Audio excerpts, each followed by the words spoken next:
So indeed, I don't see any objections. So let us launch this event. Excellencies, dear colleagues, welcome to this new session of the Road to OEWG 3 series of events co-organized by the Geneva Environment Network and the ad hoc open-ended working group on a science policy panel on chemicals, waste and pollution prevention on the road to their third meeting that will take place in Geneva next month. Those who are familiar to this process know that the United Nations Environment Assembly in 2022 made history by adopting a series of landmark resolutions, including the one that decided to convene the ad hoc open-ended working group. In the context of the triple planetary crisis that the Earth is facing on climate change, nature and biodiversity loss, as well as pollution, two independent international intergovernmental bodies to help policymakers taking the right decisions have been set up for two of these crises. For climate change, we have the Intergovernmental Panel on Climate Change, known as IPCC, and for biodiversity loss, we have the Intergovernmental Science Policy Platform on Biodiversity and Ecosystem Services, known as IPBES. The aim of the United Nations Environment Assembly resolution that is bringing us again together today is to set up a science policy panel for the third crisis on chemicals, waste and pollution. And in the lead up to the establishment of this science policy panel, this series of events aims at building bridges and promote collaboration and knowledge sharing between and among stakeholders, and to raise public awareness, preparing proposals for the establishment of the panel. Last month, we kicked off the series discussing capacity building. Today, the Secretariat will provide a detailed presentation of the documents that have been prepared for the June meeting.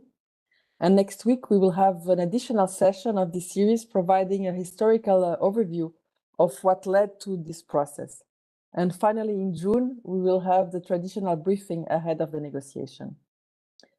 I would also like to highlight again that Geneva, where the third session of the Open and Working Group will be taking place, is a global hub for the governance of hazardous substances. Geneva is indeed home of various organizations and multilateral processes actively working to reduce the environmental and health risks from chemicals and waste and tackling pollution. As coordinator of the Geneva Environment Network, I can confirm that there is a great interest and enthusiasm from many Geneva-based stakeholders to welcome the delegates joining us from all over the world for a timely outcome of this negotiation. The working group is indeed expected to conclude its substantive discussions on proposals for the establishment of a science policy panel at this meeting. So before handing over to the chair of the ad hoc open working group, Ms. Goudi Alkemade, who is also the Deputy Permanent Representative to the United Nations Environment Programme of the Kingdom of the Netherlands, who will formally welcome you. Let me remind you all the attendees who have joined us, that the documents, video and summary of this event will be made available on our website, and you can find the link on the screen regularly throughout the event and also on the chat. And throughout the event, you can raise your questions by using the Q&A box. We have a dedicated session to answer this after the presentations. Nalini Sharma from the Secretariat of the Open and Working Group will moderate this session and take over after the welcoming remarks of the chair. So with this, Ms. Alkemade, you have the floor.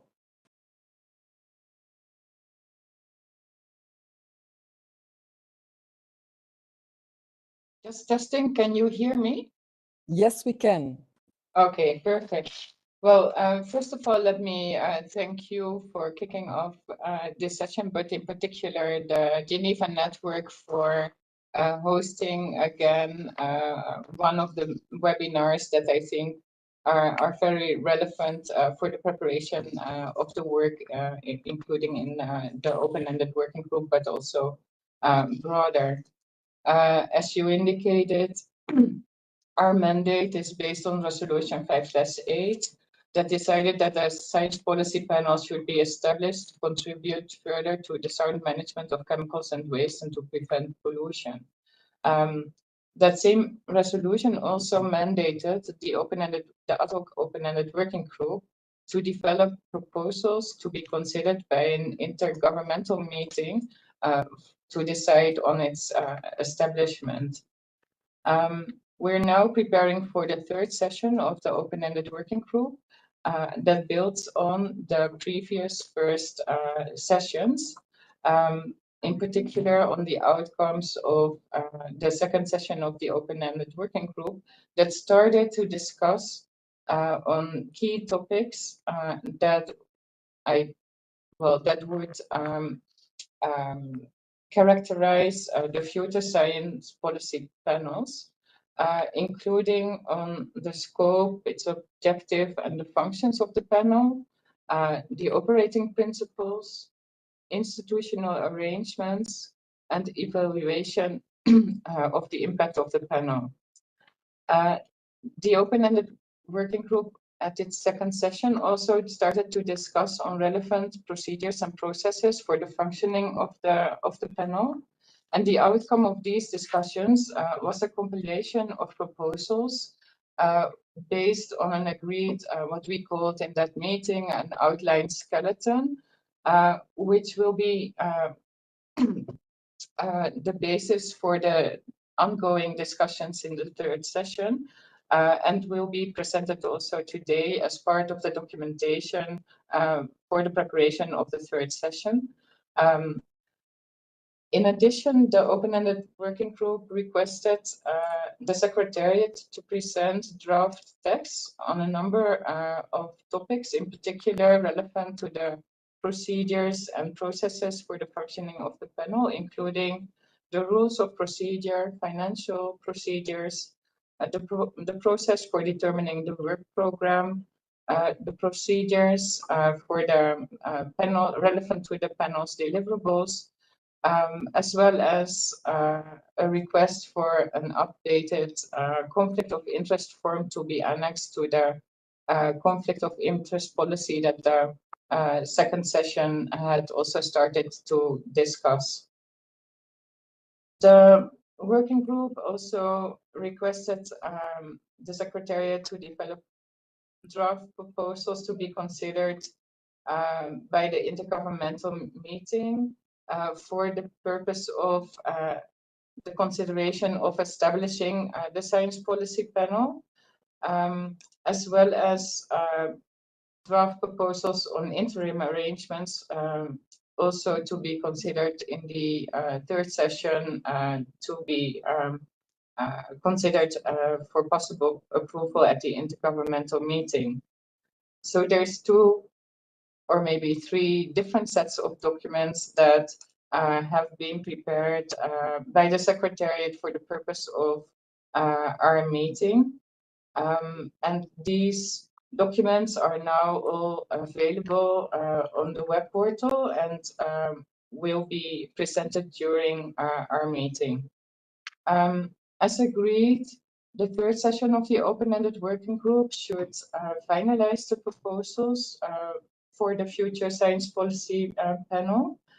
And as you will note, there's a lot of work to be done to deliver upon our mandate, including, as I said, the proposals for the panel, relevant decisions, proposals for decisions to be made at the intergovernmental meeting that allow the panel to commence its work as soon as possible.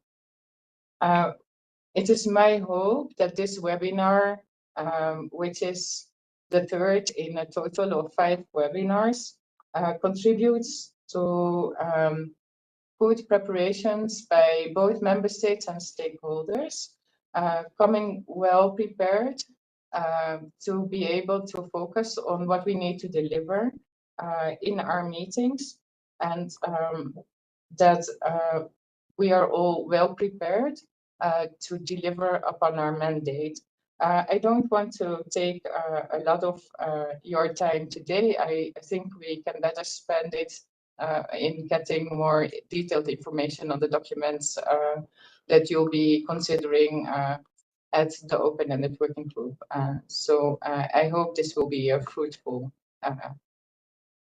exercise. Thank you. Thank you very much, Guri, for these opening remarks. My name is Nalini Sharma.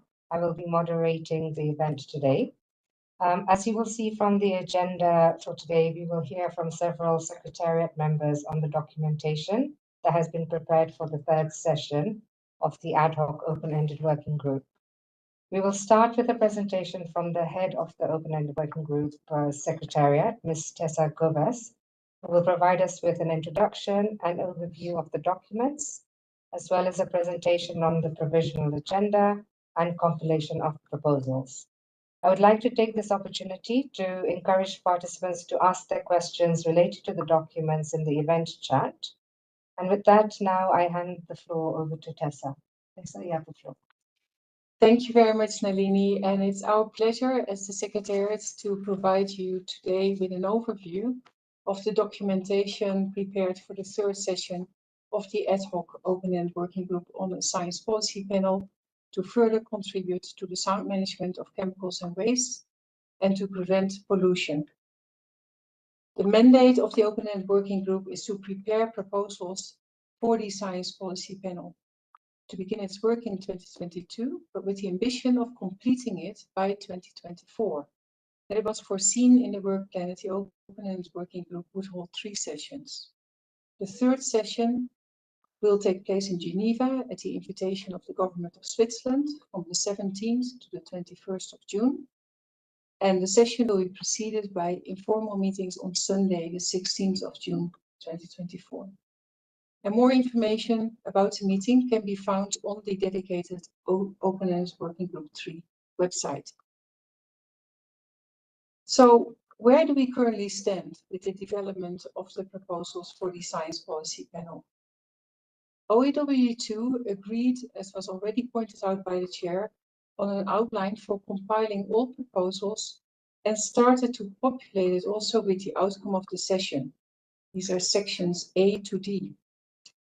The proposals can be divided into foundational elements that will be necessary to put in place the panel, and procedures, policies, and guidelines for the panel itself, which are clustered in the outline under annexes. The foundational elements include A, B, C, and D, scope, objective, and function of the panel, A, B, operating principles of the panel, C, institutional arrangements for the panel, D, evaluation of the operating effectiveness and impact of the panel. You can see that they slightly grayed out on this slide, as this text has not been touched since it was prepared at the second session of the open-ended working group. It's, however, very important because this provides the foundational text for the science policy panel. The compilation of proposals can also be found, therefore, in Annex 2 of the report of the open-ended working group. And this report is available on our website in all 6 languages. As for the annexes, which serves as placeholders for text to be further developed at the time of open-ended working group 2, the Secretariat was indeed requested to prepare draft text for consideration by the open-ended working group 3, with the exception of Annex 5, the conflict of interest policy, which was already deliberated on during open-ended working group 2. So this has resulted in a number of working documents that you will hear more about in this webinar. And I would like to point out that the agreement of what is already on the table since OEWG 2, in other words, document OEWG 3/2, is of fundamental importance for a successful outcome of open-ended working group 3. For Annex 1 to 4, draft text has now been proposed in the following addenda. Addendum 1, draft rules of procedure. Addendum 2, draft financial procedures. Addendum 3, draft process for determining the work program, including prioritization. Addendum 4, draft procedures for the preparation and clearance of the panel deliverables. And an Addendum 5, which is a draft conflict of interest disclosure form. In addition, you will find 2 documents under the list of working documents that will speak to the intergovernmental meeting that the Executive Director is requested to organize once the open-ended working group has completed its work. These are documents 3 and 4, respectively, on proposals on the establishment of the panel to be considered by the intergovernmental meeting, and on proposals to give effect to the arrangements to be considered by the intergovernmental meeting. And as you can see from this slide and the color coding, we basically, in addition to the annotated provisional agenda, have 2 clusters of documents on the table for open-ended working group 3. So the first cluster, in blue, is related to the preparation of proposals for the Science Policy Panel. In other words, document 2 and all its addenda. Second cluster relates to the intergovernmental meeting that the Executive Director is requested to convene for the purpose of considering the establishment of the Science Policy Panel. And on this slide, we'll show the relationships between the working documents. Open-ended Working Group 2 resulted in a compilation of proposals for establishing the Science Policy Panel, which you see on the left, with text prepared for the foundational document, the elements A to D, and the conflict of policy Annex 5.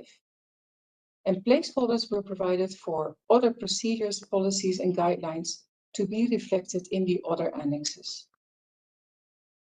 So next, when we have the draft text that the Secretariat was asked to prepare, we will have text for consideration by the open-ended working group, which will then feed into the compilation when once considered and finalized by OEWG 3. In addition, we have document 3 and 4 that speak to the proposals on the establishment of the panel and to give effect to the necessary arrangements. And these will then result in the foundational documents to establish the panel, procedures, policies, and guidelines to ensure that the panel can start its work once it's established, and the transmission of these proposals that the open-ended working group is developing to the intergovernmental meeting. In addition to the working documents, a number of information documents are being prepared. We will present the titles here and we will refer to them as relevant during this webinar. Inf 1 is the scenario notes by the open-ended working group chair. Information document 2 is a background document on financial arrangements. Information document 3 provides a summary of the views expressed on the capacity building function of the panel. Information document 4 is providing supporting information on work-related processes and procedures. Information document 5 speaks about possible modalities of cooperation and complementarities between the panel and OEWG and is prepared in collaboration with OEWG. Information document 6 provides an overview of the history of the Science Policy Panel towards the Science Policy Panel to contribute further to the sound management of chemicals and waste and to prevent pollution, an overview. And finally, information document 7 will provide a compilation of the written submissions on the open-ended working group 3 meeting documentation. So let's now take a look at where you can find these documents. I know it's a lot of information, this webinar. There's a link available on the SPP website, or you can go directly to the website for the open-ended working group's third session. Here we will have the working documents, the information documents. You can also find the report of the previous session. So let's now take a look at the individual documents, starting with the provisional agenda.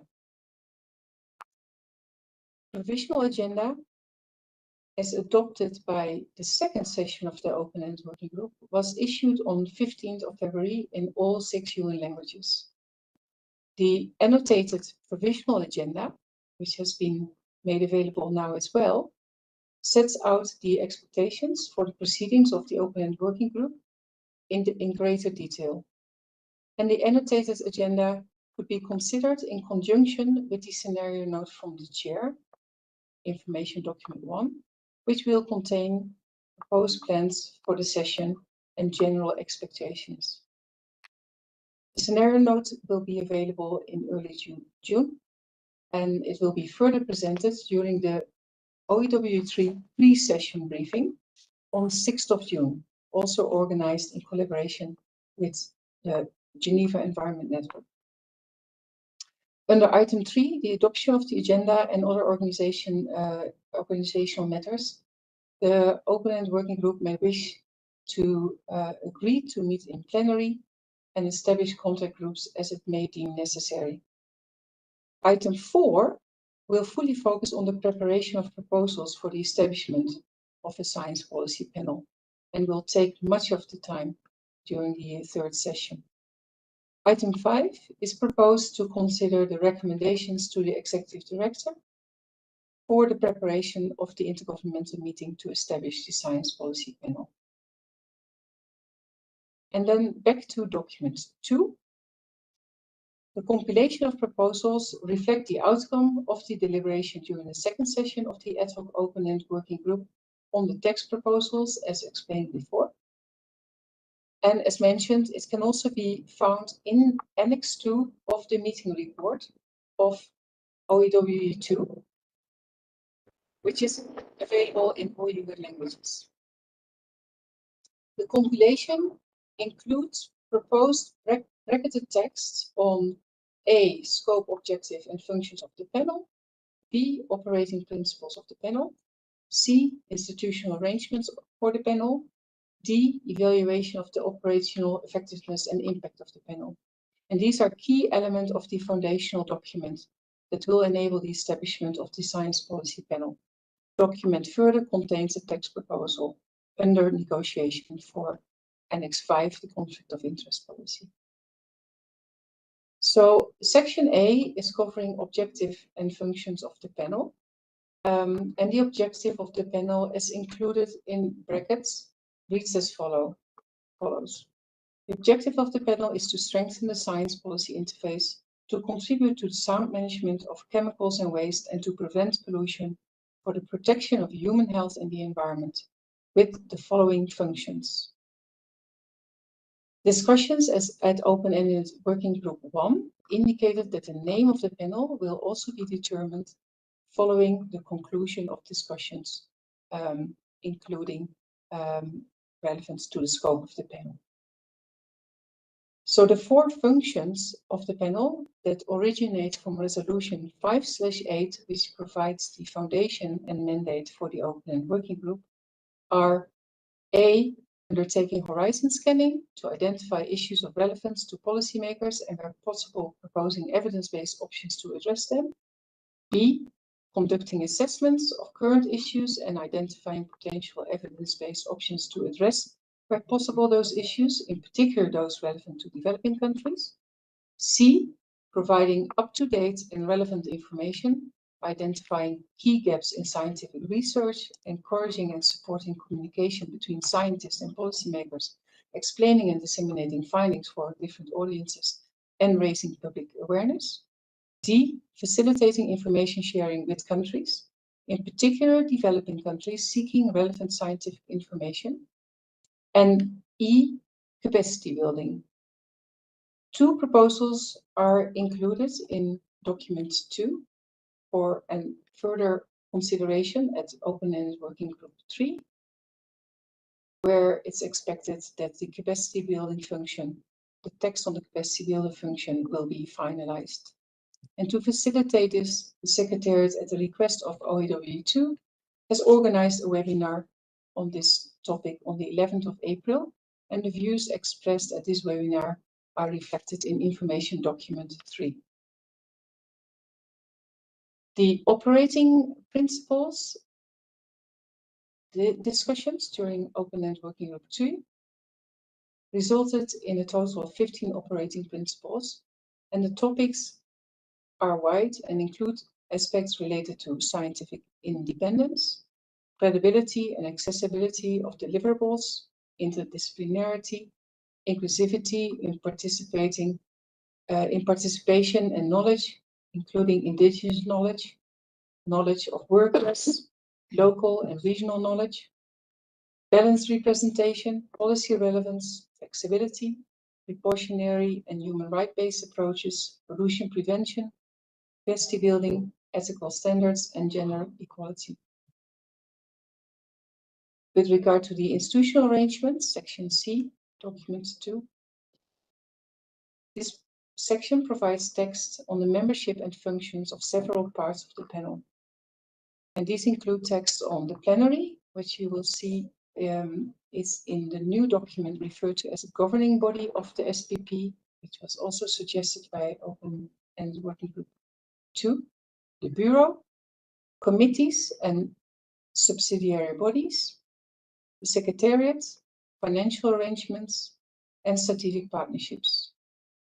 And in some cases, the rules of procedures that are now provided in terms of a text proposal provide more precise text regarding the operations.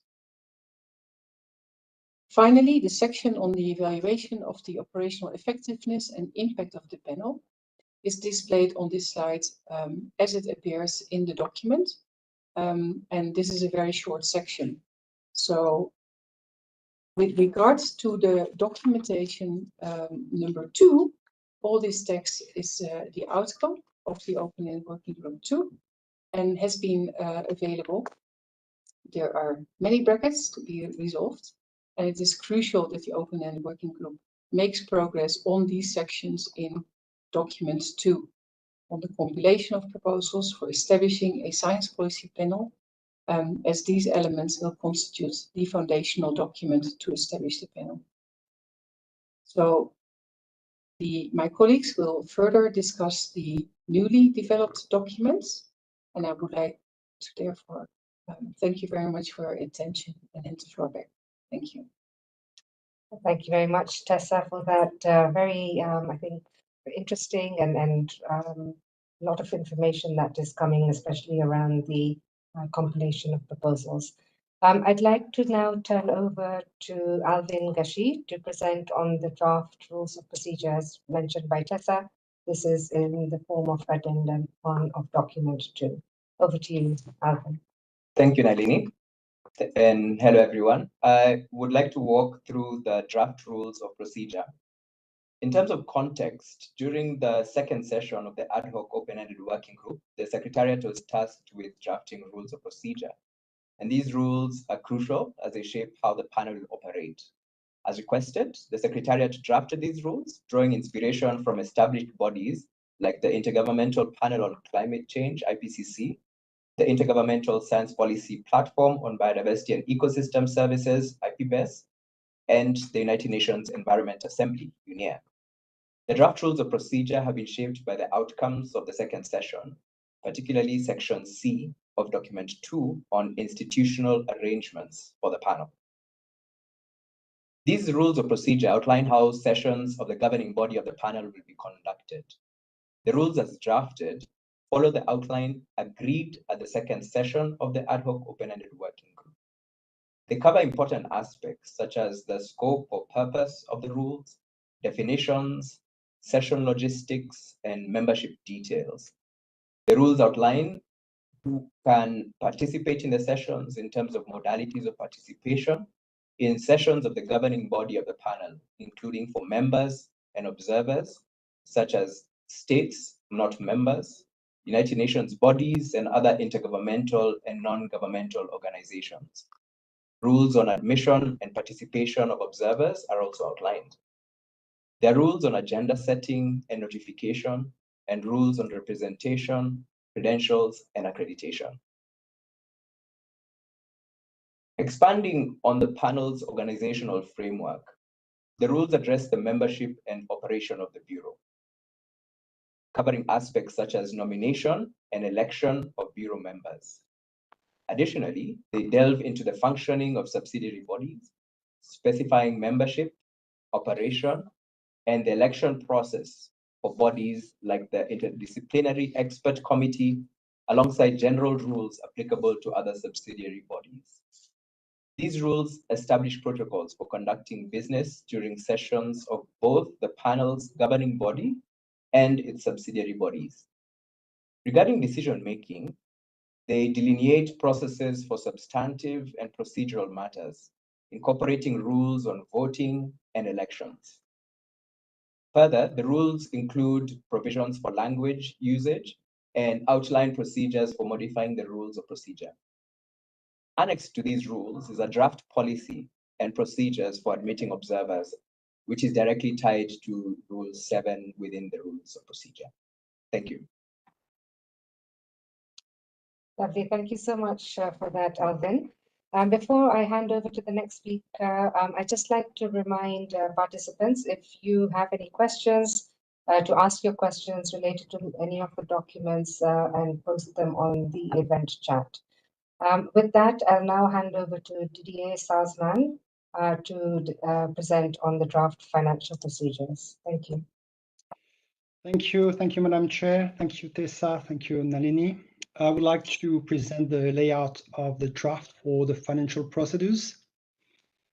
Upon request of the ad hoc open-ended working group in its second session, the Secretariat has prepared a draft financial procedure for consideration by the ad hoc open-ended working group at its third session as the addendum 2 to the document open-ended working group 3/2.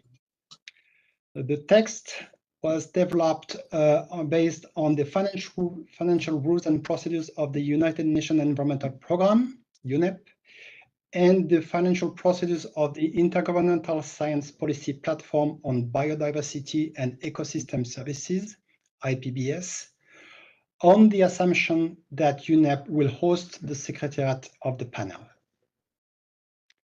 The text includes sections presenting the scope of the financial procedures, the financial year and budgeting period, the panel trust fund, the currency, the budget, contributions, the working capital reserve, the account and the auditing processes, and general provisions. In addition to this document has linkages with Section C of the compilation of proposal for establishing a science policy panel. The document is supported by an information document which provides further context and information on the content of the working document. Issues considered in the accompanying information document are touching on the funding methodology of the panel work program and the support of least developed countries and small island developing states to participate in session of governing bodies of the panel. Thank you very much. Over.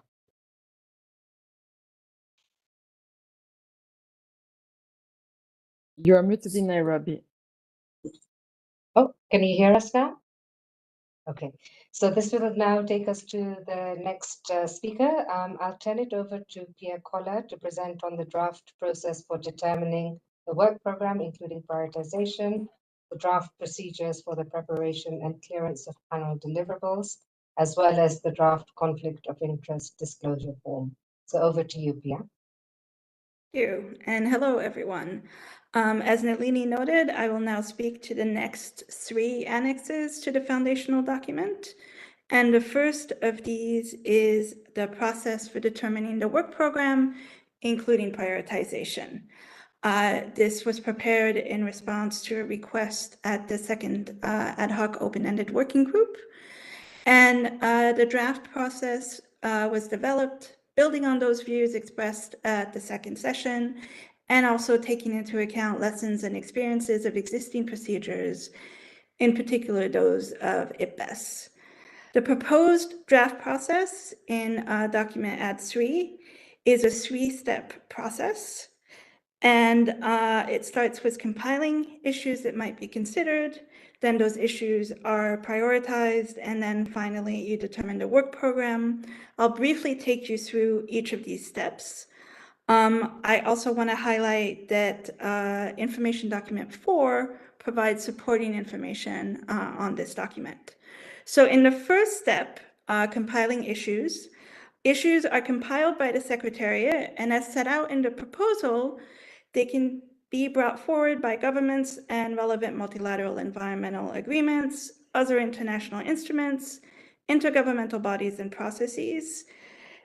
There can also be submissions from relevant UN entities, submissions by relevant key stakeholders, such as international and regional scientific organizations, trust funds, governmental and non-governmental organizations, indigenous peoples, local communities, private sector entities, and foundations.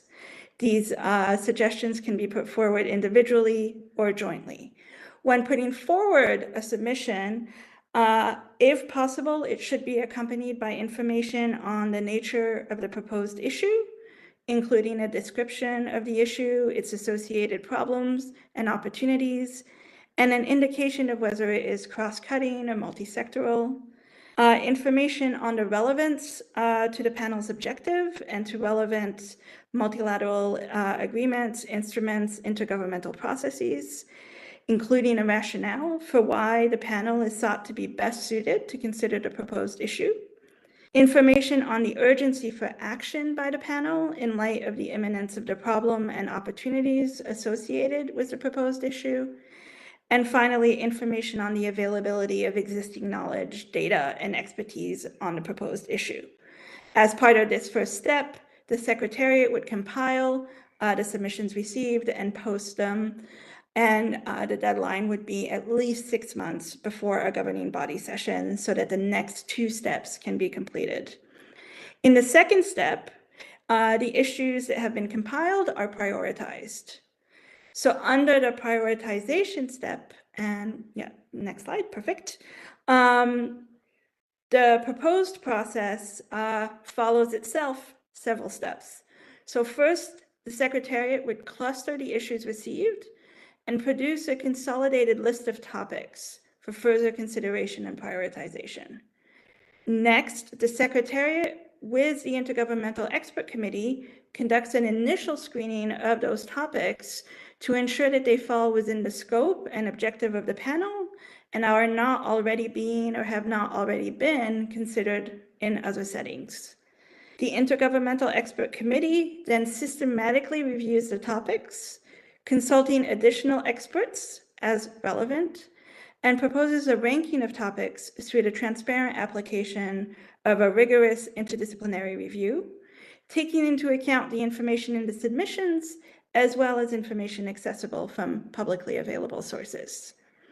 Then the Secretariat, under the guidance of the Intergovernmental Expert Committee, can prepare a report on the top-ranked topics, documenting the information gathered, the rationale underpinning the prioritization, and including an analysis of the scope and types of outputs that would make the topic suitable for inclusion in the panel's work program.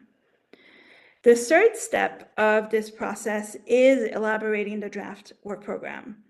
So in this third phase, on the basis of the outcome of the prioritization, phase 2, the Secretariat, in consultation with the Interdisciplinary Expert Committee and the Bureau, prepares a draft work program that includes elements such as the objectives and associated deliverables for the work program, timelines for producing each deliverable, institutional arrangements that might be necessary for the implementation of the work program, and budgetary implications for inclusion in the draft work program. That draft work program is then submitted to the governing body of the panel for consideration and adoption. Next, I will turn to the next proposal, which is a proposal that speaks to the procedures for the preparation and clearance of panel deliverables, and this is Addendum 4 to Document 2. And this is to take the placeholder of Annex 4 to the foundational document that you heard that we've been mentioning. And this document, again, is supported with additional information in Information Document 4. These draft procedures for the preparation and clearance of panel deliverables build on views expressed during the second session of the ad hoc open-ended working group and take into account lessons and experiences of existing procedures, in particular those of the IPCC, IPBES, the Global Environment Outlook, and the Stockholm Convention's POPs Review Committee. Now, this is a detailed document, and it contains multiple sections. It has a section on definitions. It also has a section on deliverables that provide an overview of the deliverables to which these procedures would apply. So this includes a range of deliverables that you might be more familiar with from IPCC and IPBES, so assessments, synthesis reports, summaries for policymakers, but also new deliverables that don't exist in those settings, like horizon scans. In terms of general procedures, these are set out not to be specific to any one kind of deliverable, but to align with the provisions in Resolution 5.8, and the general procedures include information, yeah, that's the right slide with that list, including on, so general procedures in this document includes information on scoping of deliverables, on the nomination and selection of experts, on review processes, and on the clearance of deliverables, so differentiating between validation, acceptance, and approval. This document also has sections that relate to items that have either been requested in Resolution 5.8 or by the open-ended working group, so the error protocol, procedure for the use of sources, policy on data and knowledge management, guidance on the use of digital tools and artificial intelligence, procedure for safeguarding commercially sensitive information, and finally, a procedure for languages and translations. I will note in closing on this document that the document also includes 3 annexes.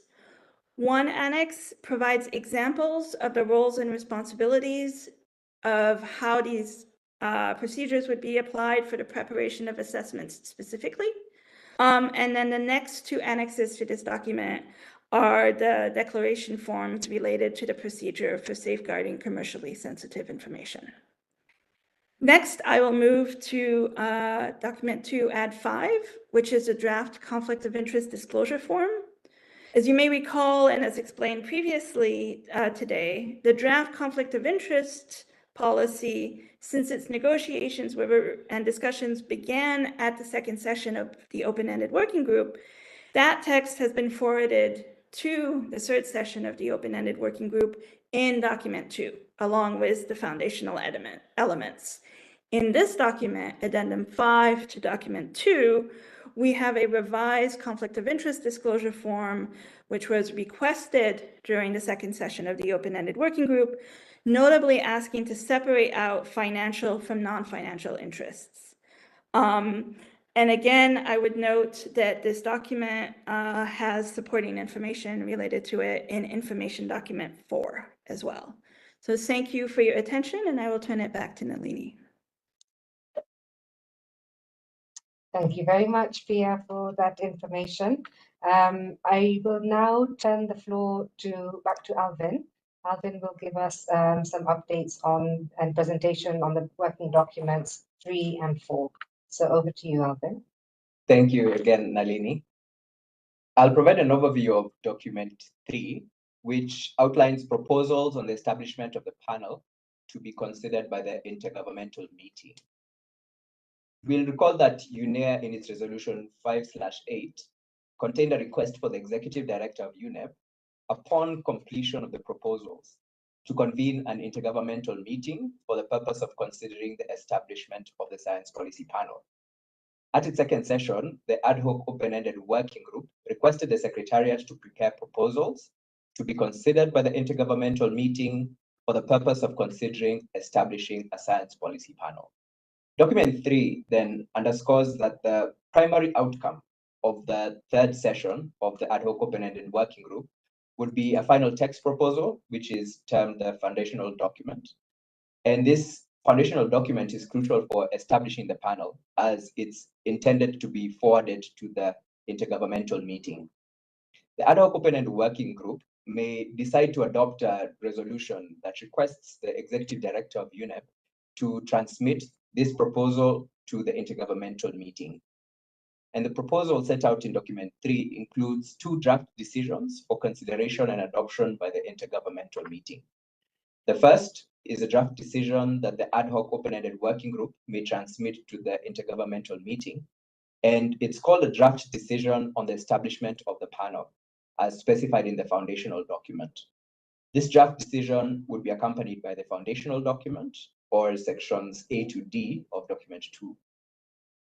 Now, in the next slide, we have that the second draft decision that the ad hoc open-ended working group may transmit to the intergovernmental meeting is a draft decision which offers recommendations for consideration by the governing body of the panel at its first session. Through this draft decision, the intergovernmental meeting may propose to forward draft rules, procedures, policies, and guidelines, which are contained in annexes 1 to 5 of document 2, to the governing body of the panel for consideration at its first session. I'll now go to explanation of what document 4 contains. And it outlines proposals to give effect to arrangements to be considered by the intergovernmental meeting. For the background for this document, during the second session, the ad hoc open-ended working group tasked the Secretariat to formulate proposals on interim arrangements to be considered by the intergovernmental meeting. And these proposals are set out in this document 4. After that, on March 6, 2024, the Bureau of the ad hoc open-ended working group deliberated on a proposal to organize the intergovernmental meeting back-to-back with the inaugural session of the governing body of the panel. And such a sequential arrangement draws from past experiences in establishing similar bodies. And it would enable the panel to promptly commence its operations and to give effect to institutional and financial arrangements. The Bureau endorsed this proposal, acknowledging the mandate of the Executive Director of UNEP to convene the intergovernmental meeting. So in document 4, these proposals take into account a proposed back-to-back convening of the intergovernmental meeting and the first session of the governing body of the panel. The intergovernmental meeting and the governing body of the panel will be invited to decide on certain matters to give effect to arrangements emanating from the foundational document. And firstly, regarding elections of officers, where the governing body of the panel at its first session will be invited to elect its own officers to constitute the Bureau, and the governing body will be invited to consider for adoption rules of procedure and a conflict of interest policy to govern its work, including with respect to election of officers. The governing body of the panel may also be invited to consider the election of officers of subsidiary bodies, including the Interdisciplinary Expert Committee and the Conflict of Interest Committee. Secondly, concerning the Secretariat, the governing body of the panel at its first session will be expected to agree on the administrative and financial arrangements of the Secretariat. And the governing body may request the Executive Director of UNEP and potentially jointly with the Director General of the WHO to establish administrative protocols for the Secretariat in line with UN regulations and practices. Thirdly, pertaining to financial arrangements, the governing body will be expected to take measures to give effect to the financial arrangements outlined in the foundational document, including the trust fund. Fourth, regarding strategic partnerships, the governing body may explore authorizing the Secretariat to prepare guidelines for strategic partnerships. And lastly, at its first session, the governing body may adopt a process for developing the work program, including prioritization. And this step is crucial for initiating the preparation of the panel's initial work program. A proposed draft decision on recommendations to implement the arrangements outlined in the foundational document is presented in the annex to document 4. In the next slide, we have a visual breakdown of the draft decisions presented in documents 3 and 4, along with their corresponding documents. So on the right side of the slide, you'll notice the draft decision on establishment of the panel, which is outlined in green as detailed in document 3. Now, this decision, accompanied by the foundational document, sections A to D from document 2, is highlighted in green text on the left. Moving on, document 3 also includes a draft decision concerning recommendations for consideration by the governing body of the panel at its first session. This decision, marked in blue, suggests forwarding draft rules, procedures, policies, and guidelines to the governing body of the panel for review at its inaugural session. Annexes 1 to 5 of the document 2 support this decision, indicated by blue text on the left. And lastly, document 4 introduces a draft decision on recommendations aimed at implementing arrangements outlined in the foundational document. Now, this decision depicted in yellow pertains to document 4, which is highlighted in yellow text on the left side of the slide. Thank you.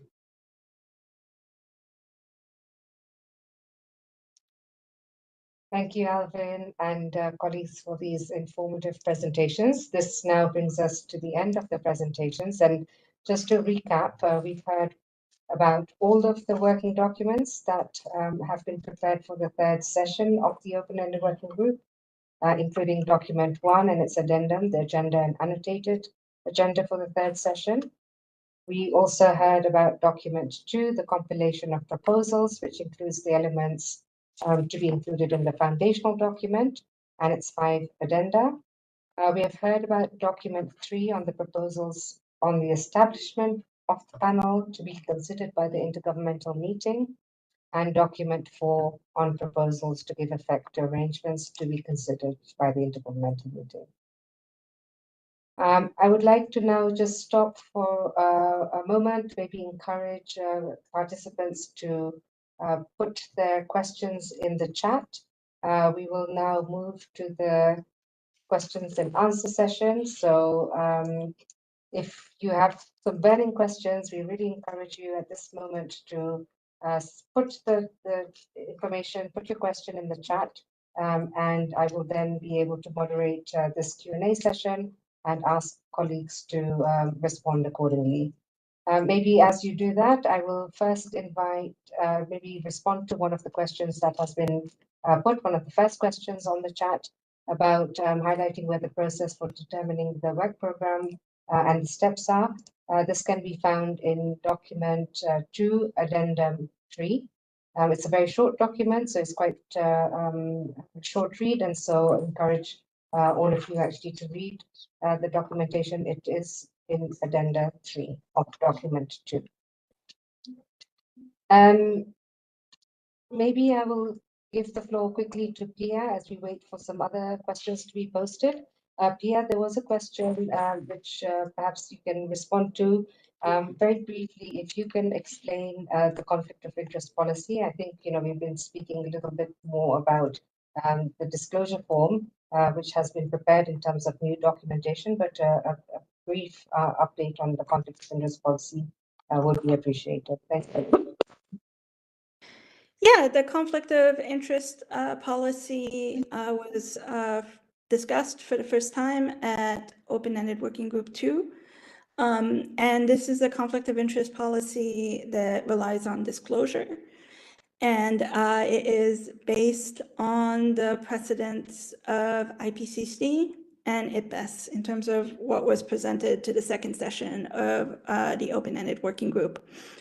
The conflict of interest policy aims to ensure, rather than avoiding bias, that we're avoiding conflict of interest. So we're asking experts, those nominated to the Interdisciplinary Expert Committee, those nominated to the Bureau, to complete disclosures about both financial interests and non-financial interests, so that those interests can be reviewed by the Conflict of Interest Committee that could then determine whether there is a potential conflict, a perception of a potential conflict that might need to be addressed or managed in order to preserve the credibility and legitimacy of the work of the panel. Contact group discussion on this at the second session of the Open-Ended Working Group made good progress and did a full read-through of the conflict of interest policy, which you can find in document 2. The conflict of interest policy you'll see is in 3 pieces. There's a definition, a description of the conflict of interest policy. There's an annex with the implementation procedures for how the conflict of interest policy would work out in practice. And then there is a declaration form which has been revised and is included as Addendum 5 to Document 2, prepared for the third session.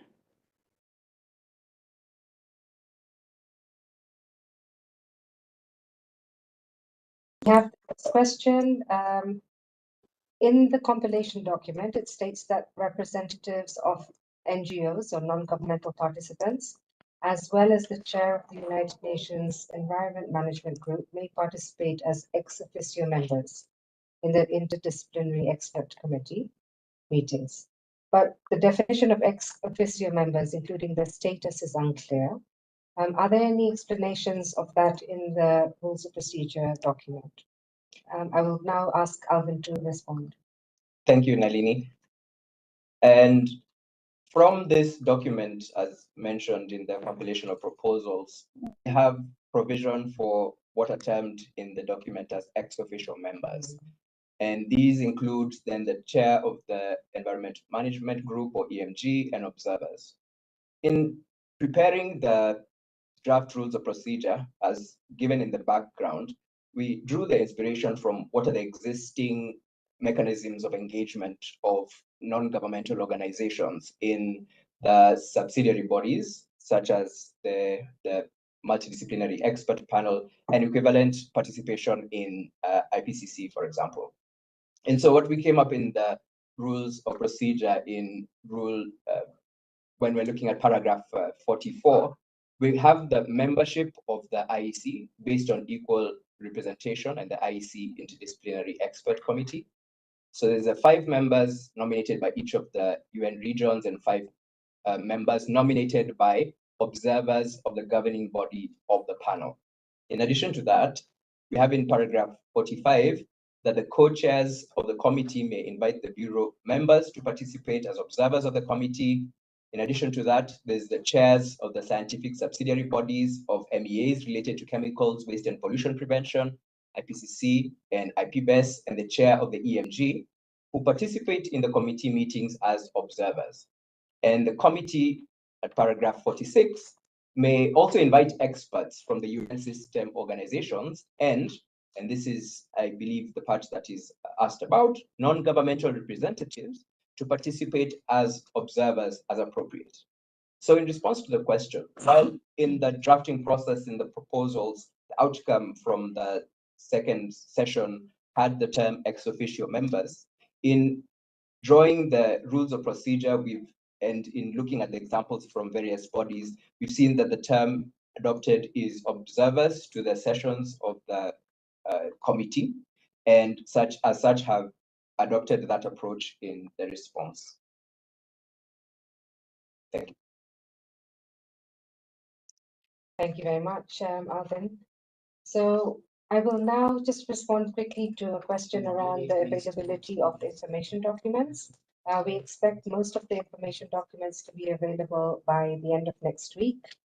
There will be a number of information documents, for example, the scenario note, which will be issued probably in early June following the regional consultations and meetings that will take place. And of course, the last information document on the compilation of written submissions that we are expecting stakeholders and governments to provide. And the deadline, of course, for the written submissions on the working documents is the 31st of May. So that document, of course, will be available soon after that deadline. I will now turn the floor, perhaps just have a quick look. There is a question around participation of major groups, including children and youth, to be part of the panel. So perhaps, Alvin, if I can give you the floor on that question. Thank you. Thank you, Nalini. In response to the question on participation of non-governmental organizations, including of children and youth, we have in the institutional arrangement section of the document 2 that there's provision for members on the one part to participate in the sessions, but also there's provision for observers to participate in the sessions of the governing body of the panel. This is further expounded in the draft rules of procedure, where we have the modalities for engagement by non-governmental organizations And there's also an annex to the rules of procedure that has the modalities or the proposed modalities, including the requirements for the NGOs that would like to participate and the process by which the Secretariat goes through the applications and presents them to the panel for its consideration, and also providing the updated list to the panel of the NGOs that participate in its sessions. Of course, as in all intergovernmental processes, the observers participate at the invitation of the chair, and this is no different from the panel, and that is the way in which the NGOs, including then the children and youth, would participate in the activities, or rather in the sessions of the governing body of the panel. Thank you. Thank you so much, Alvin. And apologies, we are all in the room together, so we had the microphone on and we were just consulting regarding the questions. I would now ask Udi to answer a couple of questions. One around organization of work. So the question is, the participants would like to know about the work and how it will be organized to discuss the compilation of proposals for establishing the science policy panel. And will that be done through a contact group alone, or going through the entire document, or is the plan to have 2 or more contact groups on this? And the second question is around the preamble section, which is part of document 2. On the compilation of proposals, and how we will, if there will be text that will be prepared for that preamble in advance of the meeting. Over to you, Udi. Thank you very much, Nalini, for that. What I'm going to say is the tentative organization of work.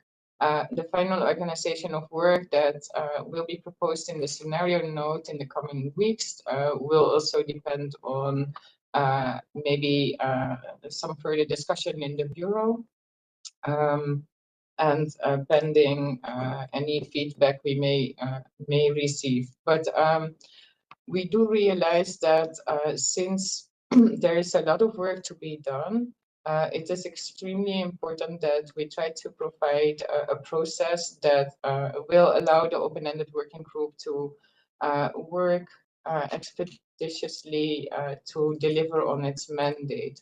So we had an initial exchange in the Bureau, the last Bureau meeting, where we agreed on a couple of things. We identified that a couple of things are important to have as lessons learned from the previous meeting. One is that if we provide a mandate for contact groups, is that this is a clear mandate and that there's no kind of overlap between different contact groups. Another lesson learned is that it would be good to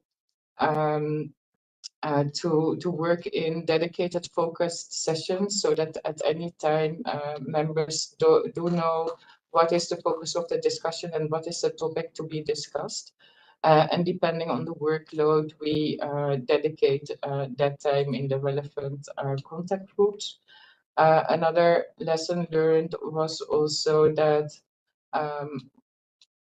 as I said, no overlap between contact groups, but also that it would be good, since we expect that we will have many relatively small delegations, to avoid as much as possible to have more than 2 parallel sessions at the same time.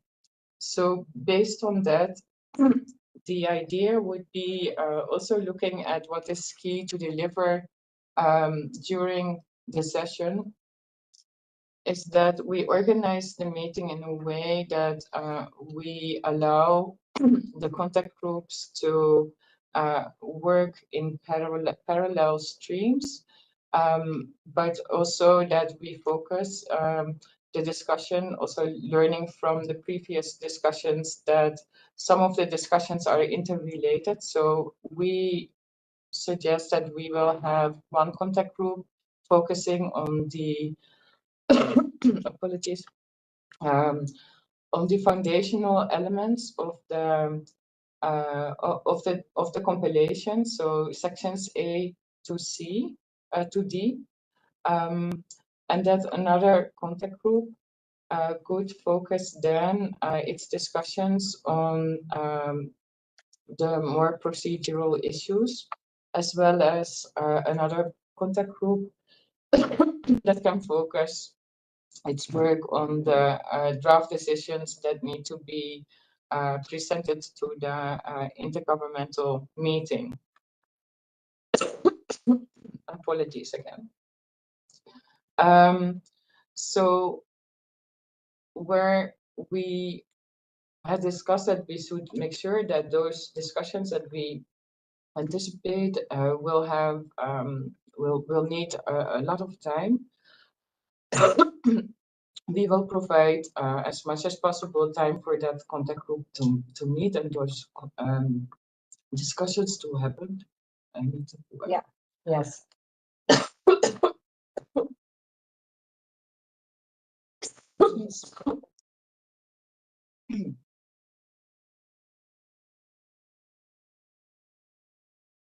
Goody. And we go to another question and then we'll come back to the completion of her answer.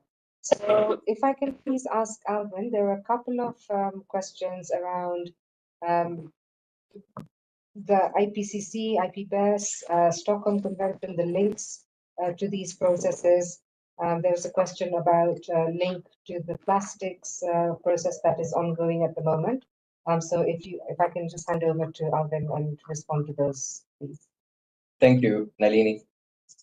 There's reference to the links to the IPCC, IPBES, Stockholm Convention, but in the comment, there's no relation that seems to be made with the INC process. And the question looks at how different the rules of the new panel would be if they're compared to the IPCC and IPBES, and if possible, any reasons for such differentiation. So in response to the question, I'll start off with what the mandate was from the second session of the open-ended working group, which was for us to prepare the draft rules of procedure, looking at the IPCC example, looking at the IPBES example, and also looking at the UNEA rules of procedure. So in response, we haven't given the attention to the rules of procedure for the INC on plastics, especially because that would have been outside the mandate that was given to us in terms of the reference documents to consider. In terms of how different the rules of the panel would be, I'd first like to draw attention to these rules being the rules of the game of the sessions of the governing body of the panel. Now, there's commonalities across the different bodies in terms of, for example, notification by the Secretariat of the agenda and how the agenda would be changed. There's similarities in terms of conduct of elections and on how the process that would be followed. So the process does not differ so much from the different bodies. What we have is review of them and taking what would be, in our view, the options that would promote the work of the upcoming panel. Of course, we also have in consideration that some of the draft rules of procedure of these bodies, for example, IPCC, are found in a series of documents rather than one central document, while in IPBES, they are in one document with some amendments over the years. And so we have the benefit of hindsight and looking also at the UNEA rules of procedure, what they looked at the time they were passed and how they currently are with the amendments. And the current draft that has been proposed then is a harmonization of the rules that are there, taking, if I may, the best of the different worlds and putting them into one set of documents. Thank you. Thank you very much for that, Alvin. Maybe I can give the floor back to Goody now that she's recovered. Thank you. Over to you, Goody. Yeah, thank you, Nalini, and apologies to everyone. It seems that I brought back a little virus from Canada, which I noted that was brought by several of us, which is not very nice. But as I said, what we continue to do is avoid as much as possible 2 parallel sessions at the same time. So we have planned for initially to start off with contact group 1, and at the same time make a start in the other parallel stream with the contact groups that deal with the draft decisions for the intergovernmental meeting to be considered, as well as the draft texts on the procedures. We have also anticipated that on some of the topics related to the foundational document, there may be a need for informal sessions that, as much as we can, we try to anticipate and plan them also in a way that we avoid to have more than 2 sessions at the same time. We also discussed in the Bureau, well, we may be able to look ahead the first 1.5 day in terms of planning the different sessions. We also feel that there's a need for the Bureau to remain flexible in continuing on how to schedule the ensuing discussions based on the progress that is being made, as well as to keep in mind what are the key deliverables that we need to have as an outcome of this meeting to be able to follow up on our mandate. So to allow the intergovernmental meeting to have a clear vision on the panel to be established, as well as what procedures need to be forwarded to the panel to be able to expeditiously commence its work following up on its establishment.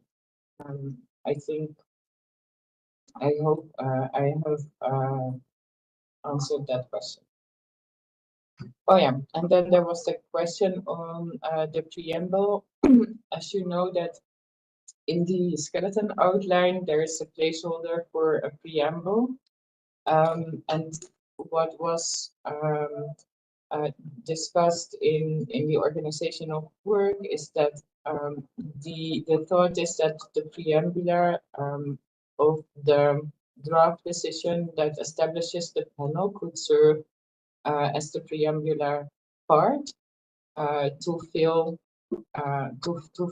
that place in the skeleton outline as we have left it as an outcome of the second session.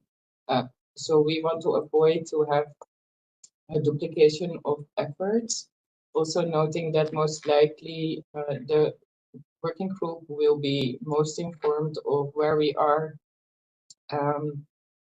with the foundational elements. We thought this would be the best place to deal with the preambular section of the establishment of the panel by using the preambular of the draft decision. So I hope that also answered that question. Thank you, Rudy. Maybe that you have the floor. If I can ask you just one last question about membership at the contact groups.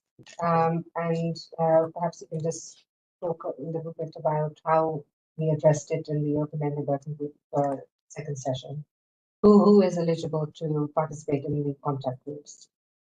Okay, so the way we had organized it in previous meetings was that in the contact groups, since these are informal meetings, the member states can participate. Also, stakeholders can participate. We would ask them to make sure that all member states can have a seat behind a place with a microphone, as well as provide them with the opportunity to make proposals, but they will only be carried forward if they are, let's say, supported by member states. We would also request stakeholders that we have done so in previous outreach to be very, let's say, limited wise with proposals, because often when the debate continues, most or many of the proposals will be made by member states already. And we also encourage stakeholders to present their submissions in writing, so that if they are relevant, they can be also uptaken by member states in the discussion. So we anticipate that we continue the way we worked during the previous meetings in the contact group. But finally, it's up to the member states to decide on how to carry this forward. Thank you. Thank you very much, Gudi. I will now maybe ask a couple of questions to Tessa. We have a question on the expectations of the regional meeting and whether the regional meetings will go through all of the documentation. And perhaps after that, I will ask you the second question. Thank you very much, Nalini, and thank you very much for the question.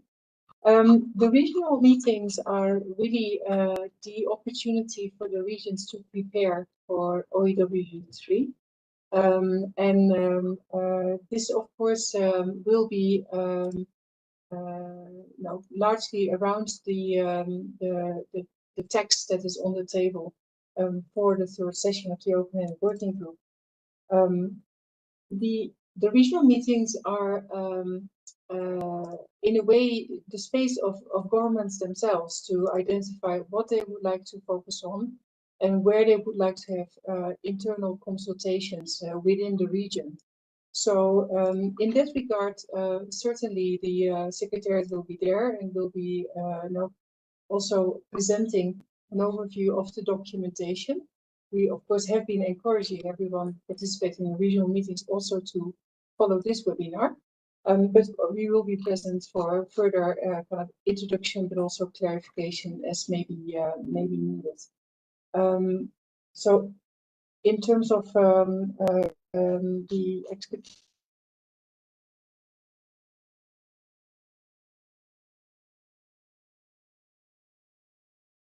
would like to discuss amongst themselves that may differ from region to region. Thank you very much, Tessa. So I think with that, we have responded to all of the questions. Maybe I'll give you a minute if there are any more questions to please post on the event chat in the Q&A section. And we can then move to the closure of the session.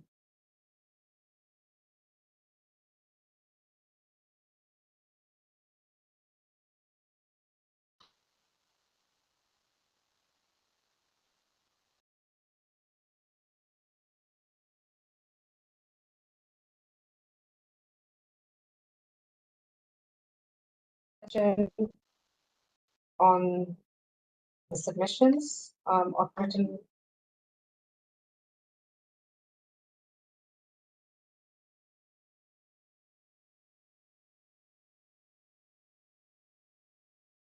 apologies.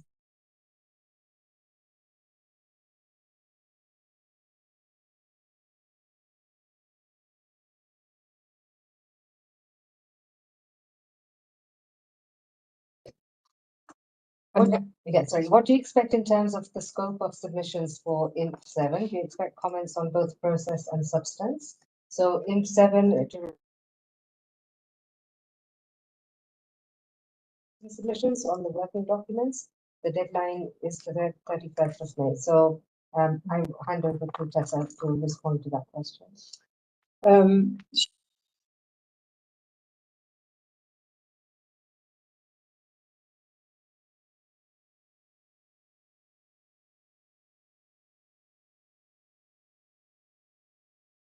At this point, to have an opportunity to express their views on it. we would anticipate that the main focus would be on the substantive part of the documentation.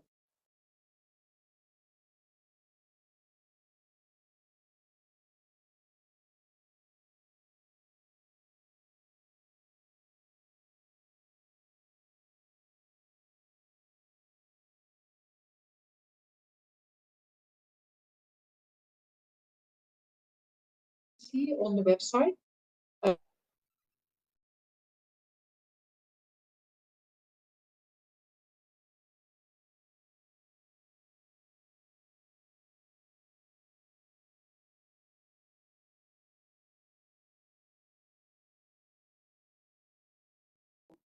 Put together the information documents. Thank you. Thank you so much, Tessa. We have had a little bit of technical issues in Geneva. They've had a Wi-Fi cut, so if you can just bear with us for a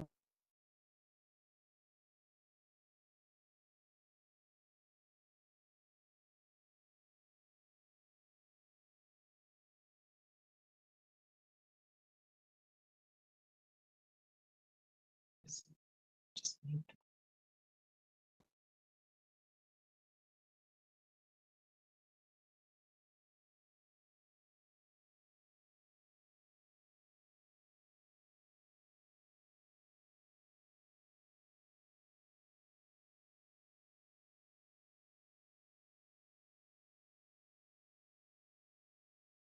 Colleagues, it seems we have lost our friends in Nairobi. So we will still try to get them, but while we try to get them, maybe we can ask my colleagues to move to the next slide and we can announce a few things. So here you have again the link to the documents. We will soon close this session, hoping to have Nairobi back. But I would like to take this opportunity while we wait the colleagues to come back to announce the upcoming sessions of these webinars. We have 2 more sessions coming up. Next week, we will be having an overview of what made us come to this journey. So a historical perspective, reviewing a document, an information document that was prepared by by the Secretariat. And then on 6th June, we will be back with a briefing, a general briefing involving various stakeholders on what will be expected the week of 17 June at the CCG in Geneva. So with that, I'm looking if my colleagues are coming back. It seems that we have really a big issue. So I need to close this event. I hope that this session was useful. You have been guided by the Secretariat and the chair through the various documents that have been produced that are already available on the website or will soon be available on the website. We encourage you to visit the website and to go through the links that were shared in the chat or will be available on the page of the event to have again a look at these documents. The video of this event is also available on the webpage of the event. So if you want to go back on some of the explanations that were provided, and you will also find on that webpage the summary of this session with all the relevant links and the presentations that were made. And now I see that our colleagues in Nairobi are back, so we give them the floor to close the event. Thank you so much, Dana. I think you might have already walked through the last slide that I wanted to present in terms of conclusion and next steps. So maybe I'll just repeat it so that all the participants are aware. We of course have the advanced English versions of the working documents available online. And the website has been shared in the chat, and many of you should have received it through various communication. All the working documents will be made available in the 6 UN languages in the following couple of weeks.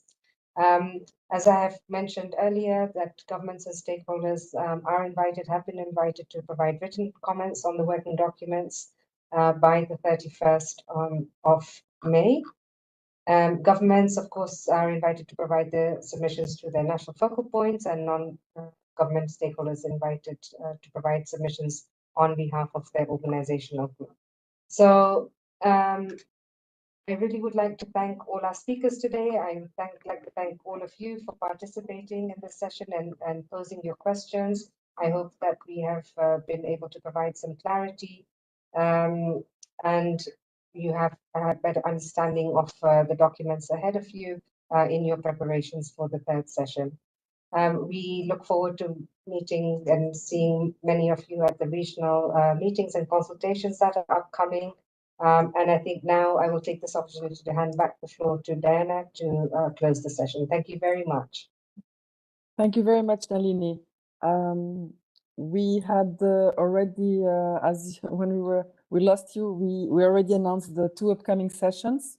So we look very much to welcome all those who joined this session at the 2 upcoming sessions, and also to welcome you all to Geneva on the week of 17th of June or the weekend even before. So with that, I think we can close. And as usual, the video of the event, the documents that were presented, the various links, and the summary will be made available on the webpage of the event. And you can see the link have been shared in the chat and is also available on the screen. So thank you very much to all who have joined this session.